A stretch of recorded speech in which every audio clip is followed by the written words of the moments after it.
Hello,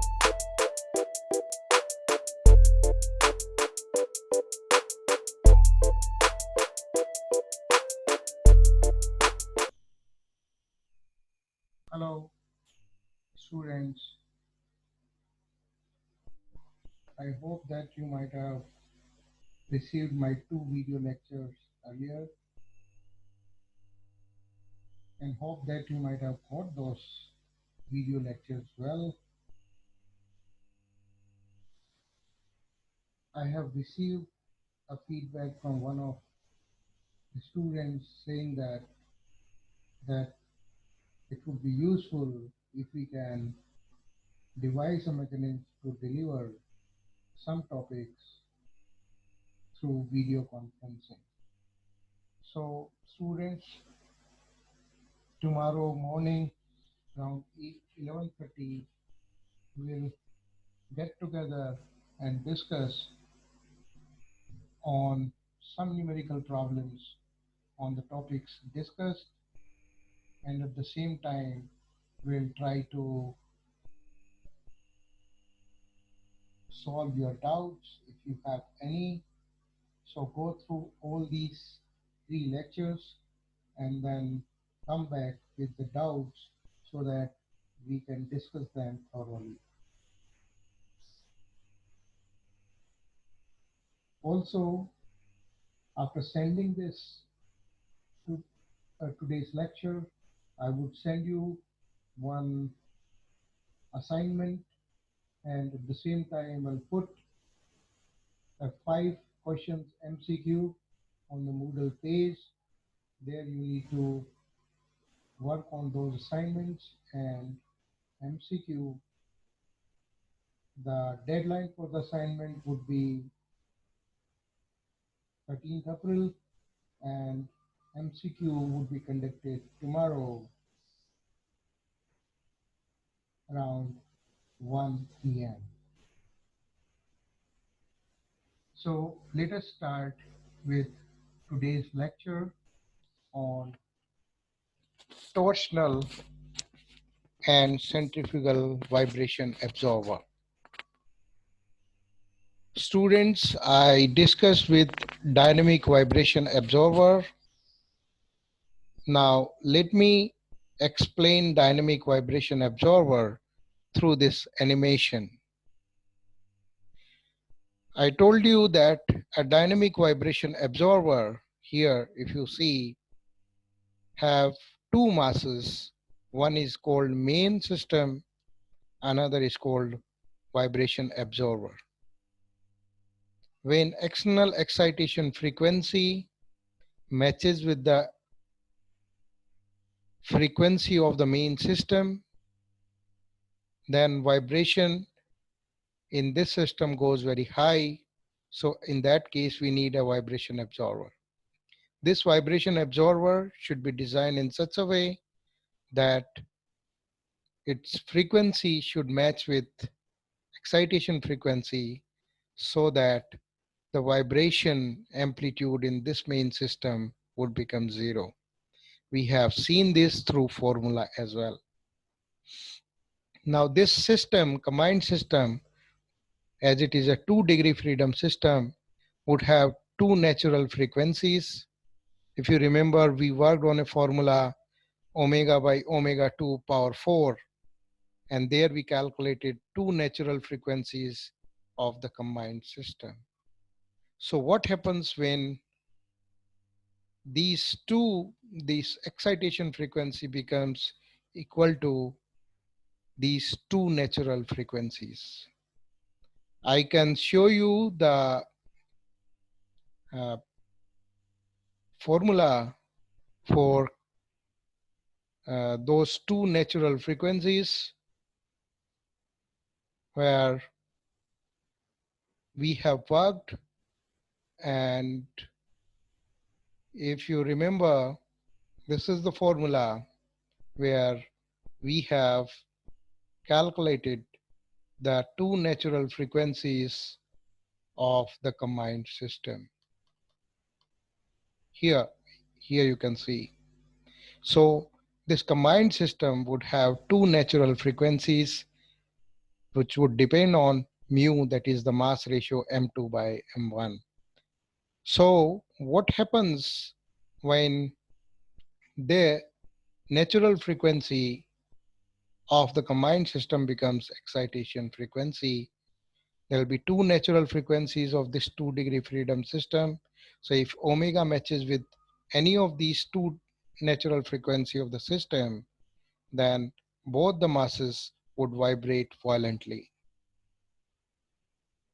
It means that we have to avoid matching of this omega with natural frequency of the system.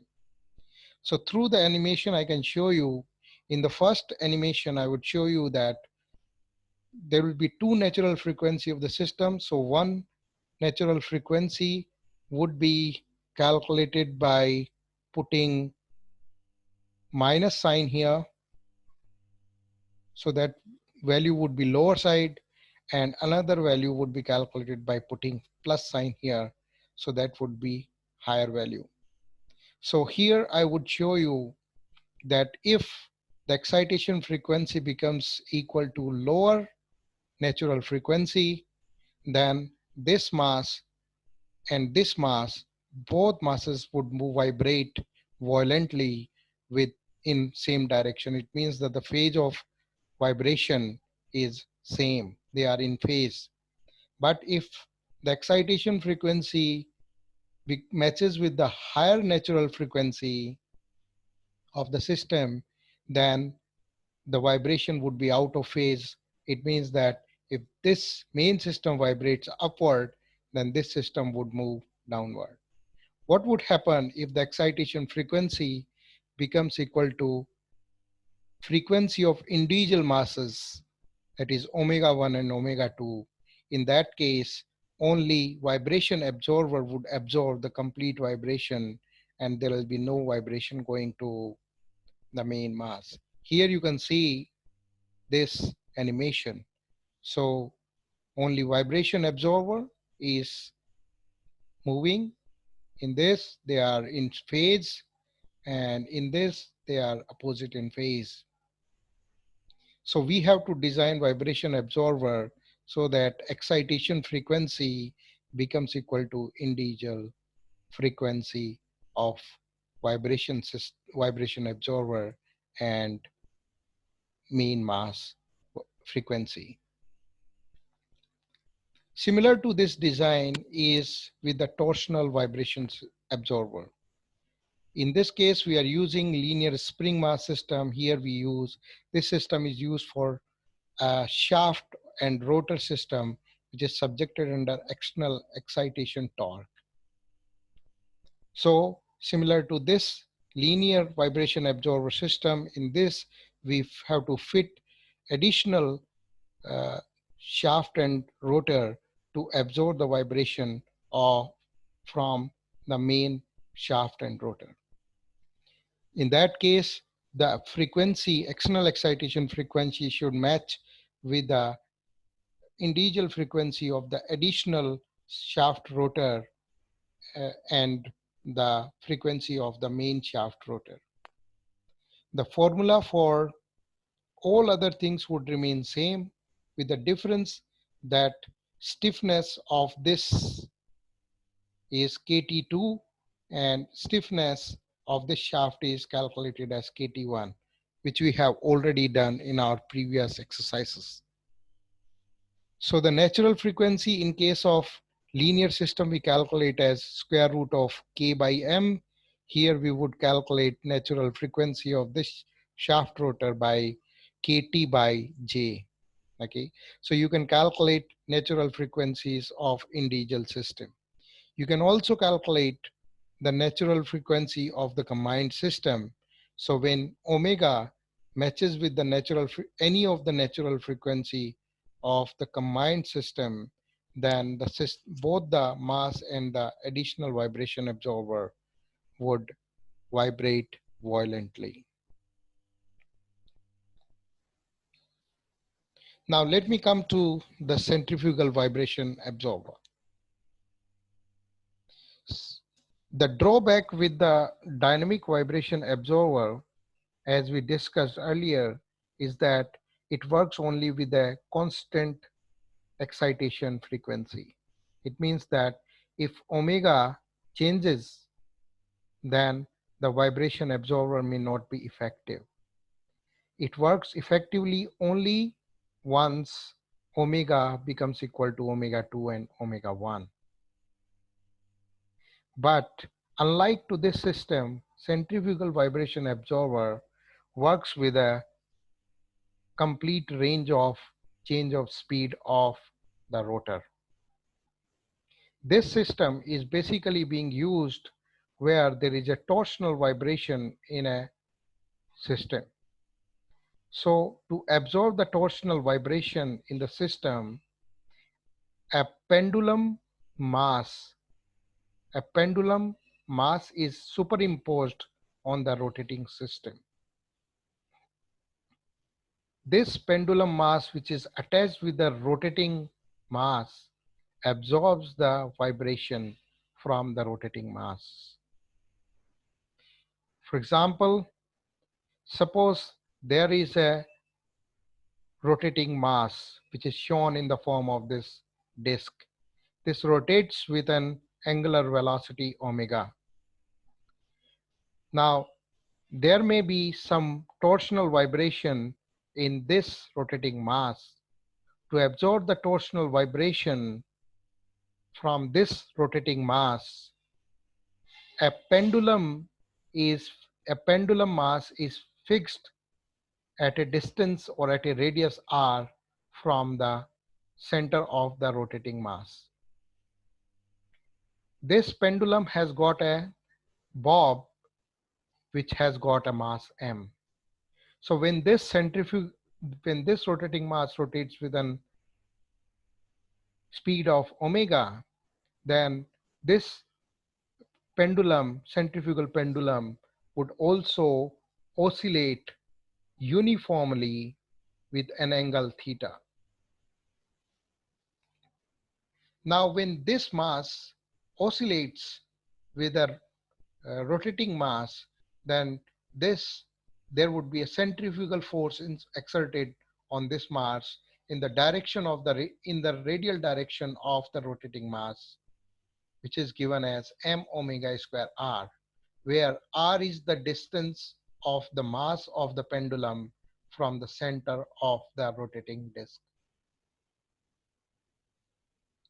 So this rotating mass would be fixed with a pendulum having bob mass m, and that would be subjected under centrifugal force m omega square r because of rotation of this rotating mass. This pendulum is fixed at a distance r from the center of rotating mass. Now, what is the principle of working of this uh, centrifugal pendulum vibration absorber? For writing the equation of motion for this pendulum, we need to draw the free body diagram of this pendulum. Here you would see that this pendulum is moving with an angle theta in counterclockwise direction. In this counterclockwise direction, it means that angular acceleration of this mass is in counterclockwise direction. So there will be two forces acting on this. One is the acceleration force, acceleration torque, which is acting in counterclockwise direction, and another torque, which is acting because of the horizontal component of this centrifugal force. The free body diagram of this pendulum is shown in the next slide. So this is the pendulum. There is a torque acting on, because of the rotation of the disk, there is a torque acting on this mass, which is j theta double dot in counterclockwise direction. And there will be an horizontal component of the force which is acting in this direction. So the torque exerted because of this force about this point about this point, the torque exerted by this force would be equal to m omega square sine beta into L. So there will be two torque acting. One is because of acceleration, j theta double dot, and another because of horizontal component of this centrifugal force, that is m omega square sine beta into L. Now, you know that this angle is taken to be beta. So this angle is also going to be beta. So there will be two components of this centrifugal force. One would be in this direction, that would be m omega square r cos beta, and this component would be m omega square sine beta. So the torque, restoring torque, would work because of this force. So how much torque exerted by this force? That is force multiplied by perpendicular distance. That is m omega square I r sine beta into L. That would work in clockwise direction. So if I write the equation of motion of this pendulum, I would say that the acceleration torque should be equal to torque due to centrifugal force. And acceleration force is in counterclockwise direction. So I'll write this as j theta double dot. So j theta for j for this bob mass would be ml square theta double dot, that is acceleration torque, is equal to the torque because of horizontal component of the centrifugal force, that is m omega square r sine beta is the force multiplied by L, that would give you the torque because of the horizontal component of centrifugal force. We have taken minus sign here because the torque because of this centrifugal force horizontal component would be opposite to the torque exerted due to acceleration. So the equation becomes this. We can simplify this equation by taking this side, these quantities on the left side of equal sign, and dividing the complete quantity by ml square. So the equation becomes theta double dot r by L omega square sine beta is equal to 0. Now what we need to do is that we do not know actually the value of r. R is unknown. And at the same time, the angle beta is also difficult to be calculated. So we have to take this triangle OAV, this triangle, and use the Lami's theorem, which says that R divided by the angle in front of that side, sine beta, is equal to small r divided by the angle in front of that side is this. This angle is nothing but, how much is this angle? That is, this is theta. So this angle is going to be 180 minus theta. So Lami's theorem is nothing but ratio of side to the angle in front of that side is equal to the ratio of another side to the angle on in front of that side. So r divided by sine beta is equal to r small r divided by this angle. This angle can be kept because this angle is theta. So this angle is 180 minus theta. So that would be r divided by sine 180 minus theta. So we have written this expression from that triangle that gives you this expression. So you can put the value of r sine beta in terms of the known value of r sine theta. So putting this value in this equation number 1, your equation becomes theta double dot plus r omega square by L into sine theta is equal to 0.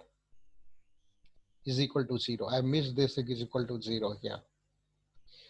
Now this is an standard equation for a single degree of freedom system. And here you can calculate the value of omega n. Omega n would be calculated as square root of this. So that is r, square root of r by L into omega, where omega is the rotational speed of the rotating mass. Omega n represents the natural frequency of the pendulum. Now I can further divide this, simplify this by writing omega n as 2 pi Fn and omega as 2 pi n, where n is the RPM, RPM, or I can say that this is revolution per second, taken to be in revolution per second. So 2 pi Fn is equal to, I have written this omega in terms of 2 pi n. N is the revolution per second multiplied by square root of r by L. 2 pi from both sides cancel. So Fn by n relation comes out to be square root of r by L. Do you know what is the actual equation, actual application of this centrifugal pendulum absorber? Actually, this centrifugal pendulum absorber is being used where there is a torsional vibration in the rotating mass. You might have seen example of internal combustion engine. If suppose there is an internal combustion engine working, let me show you video and I would be better able to explain that. So you might have been watching this screen. So here, if you see this, that this is a 4-cylinder, 4-stroke engine. Now you would find that this 4-stroke, 4-cylinder engine would have 2 power stroke in 1 revolution. It means that there will be 2 engines firing in 1 revolution of the crankshaft. So when this 2 engines firing in 1 revolution of the crankshaft, you would find that there will be high torque coming on the crankshaft. But in the rest part of the revolution of the crankshaft, the torque starts decreasing. And then again, there would be a firing and you would find that the torque increases. So there will be a fluctuation of torque from high to low and from low to high. And this fluctuation would cause torsional vibration in the rotating mass. And if it is connected with the gearbox, then it would lead to a very high vibration and various kinds of noises in the gear system.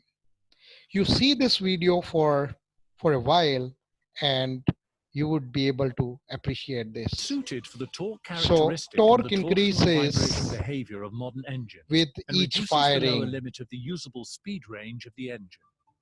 This means that fuel and CO2 savings are possible.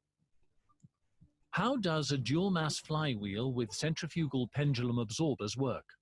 The centrifugal pendulum absorbers You see are an that additional functional when unit firing in the takes dual place, mass there is a flywheel and sudden complement the increase in torsional the speed. vibration absorbers used to date. On the dual mass flywheel with centrifugal pendulum absorbers shown here may... So here you can see that this pendulum vibration absorber is fixed on the flywheel, and this pendulum vibration absorber oscillates when there is a high torque comes onto the crankshaft.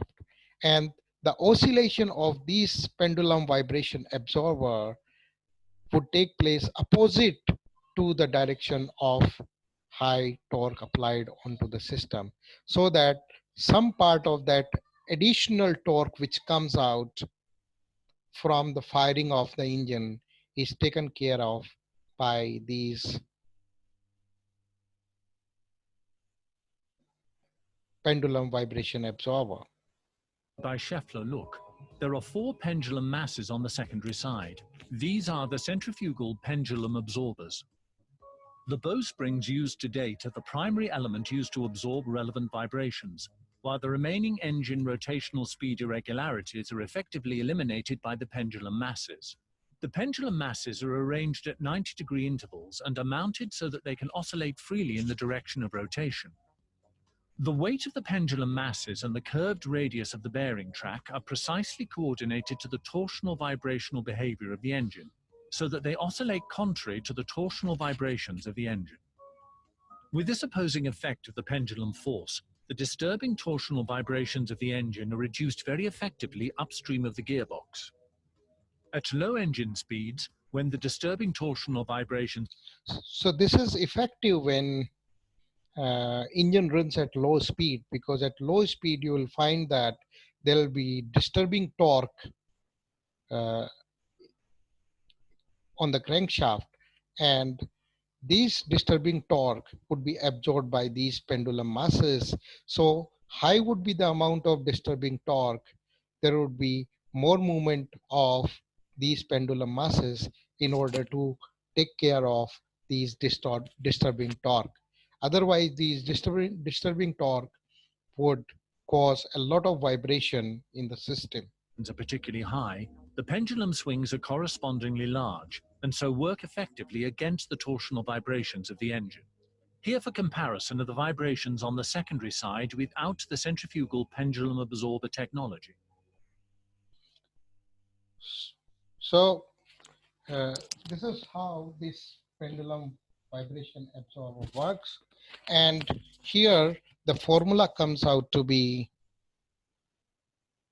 Fn by N is equal to square root of R by L. Now this mass of pendulum vibration absorber is kept very high. Now this Fn, which is nothing but it is the natural frequency of the pendulum per unit revolution per second. Now this natural frequency per unit revolution per second should match with the number of or the frequency of the disturbing torque. It means that for a single cylinder 4-stroke engine, there would be one disturbing torque in 2 revolution.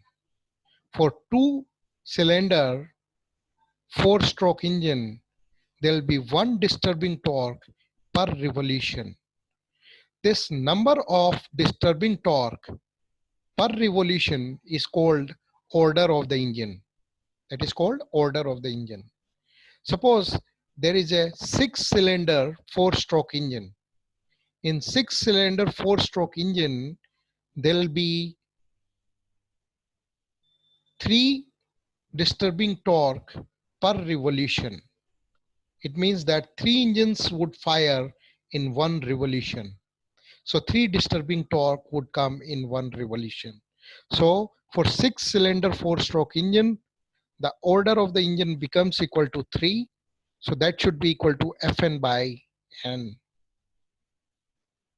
So once you know the disturbing torque, frequency of the disturbing torque, or the number of disturbing torque per revolution, you can equate this equal to the number of disturbing torque.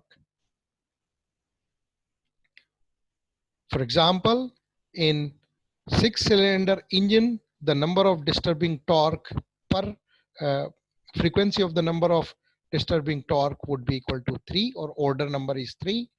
For 2-cylinder engine, 4-stroke engine, the number or the frequency of disturbing torque or order number is 1. So you would put that value equal to Fn by N.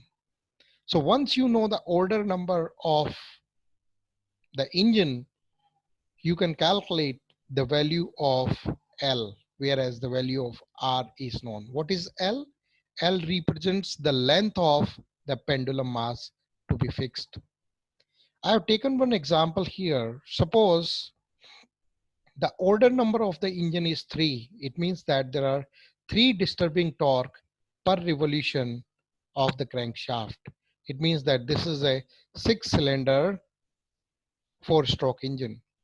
And the pendulum mass is fixed at a distance R from the center of the rotating mass, that is this. It is fixed at a distance r that is equal to 5 centimeter in this case. So I can calculate the value of L, that is the length of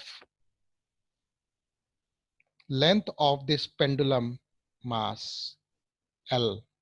So you keep this mass very high and this L can be calculated. But in this case, this length comes out to be very small, 0.55 centimeter. So is it possible to fix a very high mass at a very small distance from the heavy rotating body, which is practically not difficult, practically difficult. So what is being done in order to fix this with a very short distance, very heavy mass, a new concept being used that is called as bifilar suspension system. So in this case, what is being done is that this is the rotating body. A heavy mass of the pendulum, centrifugal pendulum, is fixed on a pin which is inserted into the holes of the rotating mass, which is at a distance r from the center of the rotating mass. Now the pin diameter is kept smaller than the diameter of the hole in the rotating mass.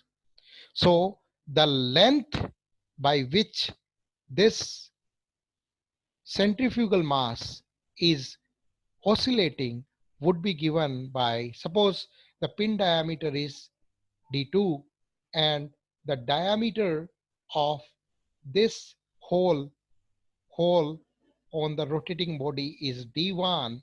So the length by which it is oscillating is given as d1 minus d2. So by increasing this d2, you can decrease the value of d1 minus d2.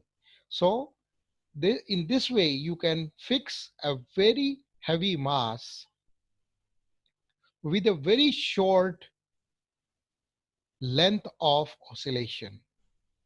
This system of suspension is called as bifilar suspension.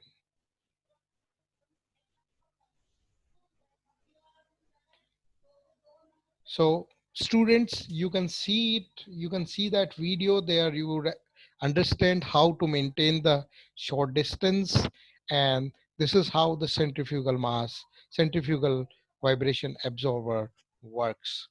So this is it from my side as far as the centrifugal uh, vibration absorber is concerned. Go through the books and read the theory part on that. I'll come at, I'll send you a link of a video conferencing very soon. So tomorrow we'll fix a meeting and there we will discuss some numerical part on these three vibration absorber, that is dynamic vibration absorber, torsional vibration absorber, and centrifugal vibration absorber. Meanwhile, I'll put an assignment and a quiz onto the Moodle page so that you can attempt those quiz and assignment. Okay, friends, bye for now, and we'll meet tomorrow online in order to discuss your problems. Thank you very much.